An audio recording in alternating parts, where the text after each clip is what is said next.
Yeah. Because I don't need that tonight. When you're ready, are we recording? Is that James in the back? Set? All right, we're on TV. Good evening. You are at a Plan Commission of the City of Wausau. It's Tuesday, January 21st. It is 5:01 p.m. City Hall, Council Chambers. We have a quorum present, one absent tonight. Agenda items for consideration. Number one is the approval of the meeting minutes from December 21st. I would entertain a motion. Motion from Balkin, second from Borneman. Any further notes, changes, comments? Seeing none, all in favor signify by saying aye. Aye. Any opposed? That carries. Item 2 is discussion and possible action on approving the specific implementation plan for 700, 804, 806, 810, 814, 816 Grand Avenue. Would entertain a motion. Motion from Watson. Second from Balkin. Andrew, did you want to? Yeah, I can give a little Thank you. introductory to this. So last time we met was to approve the GDP or General Development Plan that went to council and was passed. So we're back here with the specific implementation plan, which, true to its name, provides more detail on the project. So you'll notice in the packet you have some detailed floor plans of every floor, layouts of the various apartments that would be in that building, exterior elevations, landscaping plans, etc. So really a pretty detailed look at the building proposed for that site. So when staff and this body are evaluating this, there are criteria that are laid out in our zoning code. And those are listed in the staff memo. There's 10 different criteria, and just looking through all those, you'll have the criteria listed there and the staff comments in italics. And kind of cut the short of it there, the staff did find that there was satisfactory information for approval on this, but we can touch on a couple items that I think came up with the discussion during the GDP. And thankfully we have Tyler from Commonwealth here and Josh, from M&A Architects. Couple of the items on here, again, noting the housing assessment of 2022, which noted that housing was a definite need in the area, and especially rental at this price point. There was some concerns last time over adequate infrastructure pertaining to questions about the traffic, and Grand Avenue currently is counted at 23,000 average annual daily trips. And Thomas Street in that spot is at 14,000 average annual daily trips. If you look at the way the two lots are situated, because the underground parking just has right in, right out access on Grand, and the surface parking has access on Thomas Street.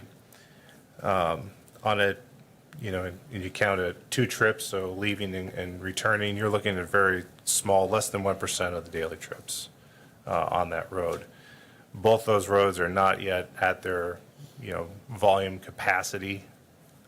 So really, there may be times when that intersection, those roads are busy, but it's definitely not an all-day condition. So, we kind of feel that people will adjust their schedules or their routes depending on where they're going or maybe what time of the day it is to accommodate access into or out of the site.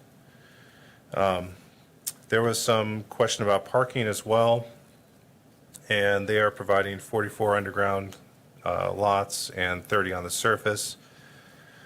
This is one of the items they're asking for flexibility on with the PUD that is 11 below what is the required for the, or the target for the zoning code. However, typically, even with the UMU, Planning Commission does have the flexibility to adjust that.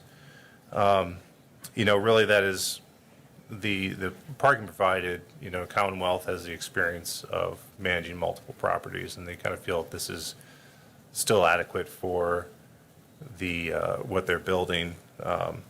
And, that's up to the building management on how they distribute the parking, but, if, we did not see it as something that was so insurmountable as to not allow this to proceed, so.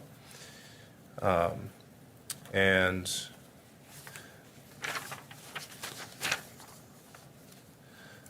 so we can have Tyler kind of fill in some more details on that, and he has some good, I believe he spoke with some of his construction folks as far as how the site will be managed. But like I said, the recommendation here from staff is approval of the specific implementation plan. Thank you. Call Tyler. Thank you. Tyler, would you wish to come up? Yep, just a couple things. First and foremost, good evening, guys. Obviously, these are plans that we've all seen multiple times, but just to address a couple of the concerns that were raised in a prior meeting, as Andrew mentioned, we were able to speak with folks from the construction team just to further expand upon some of the issues that were raised and hopefully alleviate some of the concerns. One of those was road closures and long-term road closures, just kind of based on the current developments going on in and around the city. It seems like that's a concern. In talking with our construction team, in terms of road closures, it'll be short-term exclusively just for utility extensions that are required. And then another big one was relating to staging areas and stored materials. And so given the constraints the development site presents, and the lack of abundance of area to store materials, they'll be looking at what is referred to a JIT model, or just-in-time delivery model, so that materials are arriving on site when needed, but ultimately not storing excessive materials if not needed on site. So, we hope through the conveyance of those two pieces, it alleviates those two concerns. Other than that, as Andrew mentioned, a lot more detail supplied in this plan set, which hopefully you guys deem favorable and kind of provided additional details that you have not yet seen, and ultimately garners your support for the project. Other than that, happy to address any questions you guys have. Thank you. Questions? Yes, I do have a, you kind of answered the question, but you didn't. I mean, I don't have a problem if you need to unload a semi or something, do it at midnight when there's no traffic there. But if I would have known what I know now, when I see, half of an intersection on a busy city street is closed because they're building a building there. Had I known that they were going to shut off half of that intersection, I would have probably been looking at getting something in writing to say, look, it's tough to get through that intersection. Let's just put it that way. And my district borders this corner, and I have a lot of people that work in my district and a lot of people that use this corner, and I want some sort of guarantee that the safety of, I have safety concerns. I understand. I believe that the safety of this project is going to, regardless if it's built or when it's being built, is the safety of this corner is going to be compromised. And, I won't support it, but I know I support the affordable housing, but I just can't support this project being in this spot. I would support it if it was moved across the street or up to where any place else in the city. But I can't support it on this lot. But I just would like some, if this were to go through, I would like some kind of written guarantee for the city council and the city residents that the traffic will not be disrupted there. Thank you. I think it's, so Eric, can you, as I recall, the street closure permits run through the engineering office and they're reviewed. Right. So I think typically, permits will come through us if you want to close a lane of the roadway or need it for temporary reasons. So, we have those anywhere from obviously months on end to a day, half a day. We do them for deliveries as well. If you think, our staff goes out and makes sure signage is adequate, if there's any detours that are needed, like for a short period of time and stuff too. So we would ask probably on this that you put together a traffic management plan, if it's going to be significant, right? Yeah. Like if you're going to close it or, but yeah, I think that we have the protocols in place within the city for the And permitting that also takes process. does that also take into account emergency access? I mean, we have to maintain a certain amount of emergency access through there. Right. It doesn't sound like that, Yeah. that's going to be an issue within our roadway, right? Right. So,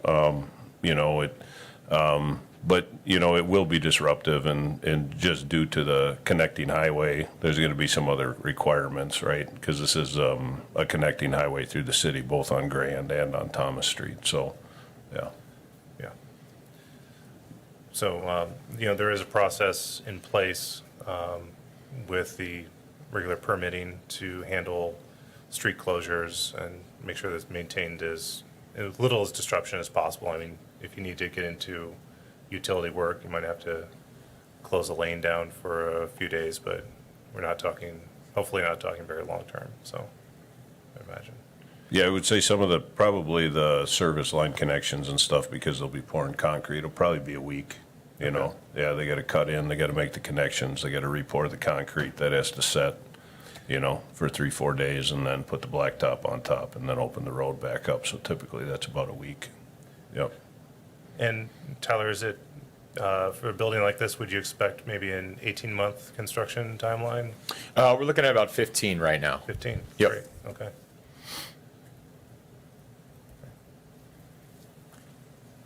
Thank you. Further questions? Another one from Vulcan. Comment. In contrast to Lou, I'm really looking forward to this project. I think it's been needing something for so long. Anything that's going on there is going to slow up traffic, because I see police cars pulled off on there now and traffic's backed up for 3 blocks because people are rubbernecking at it. So that's going to happen. I think it's a great project. I think when you guys pull this off, this will probably be up for some award someplace because it is very, very challenging. But I'm really looking forward to it. Thank you. And I wish you all the luck. Appreciate that.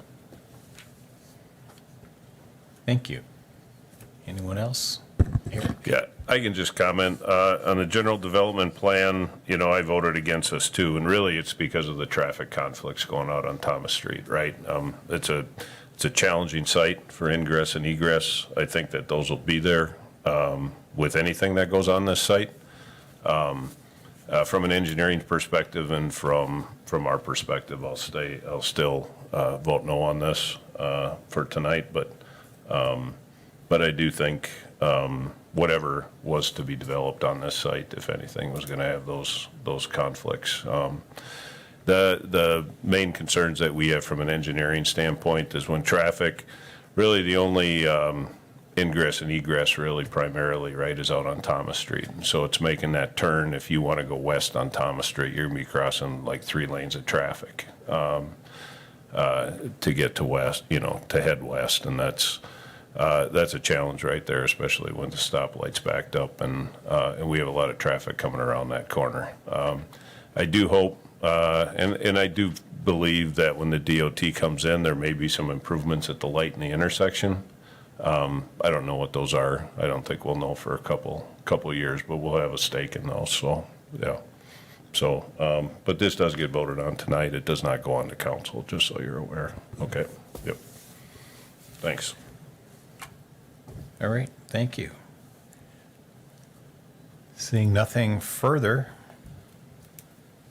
we have a motion and a second on the specific implementation plan. All those in favor signify by saying aye. Aye. Those opposed? No. So we have 2 opposed. Yep. And that passes. Thank you. Next meeting date is Tuesday, February 18th, 2025, 5 PM, same place. I would entertain a motion to adjourn. Motion from Watson, second from Bulkin. All in favor? See you later.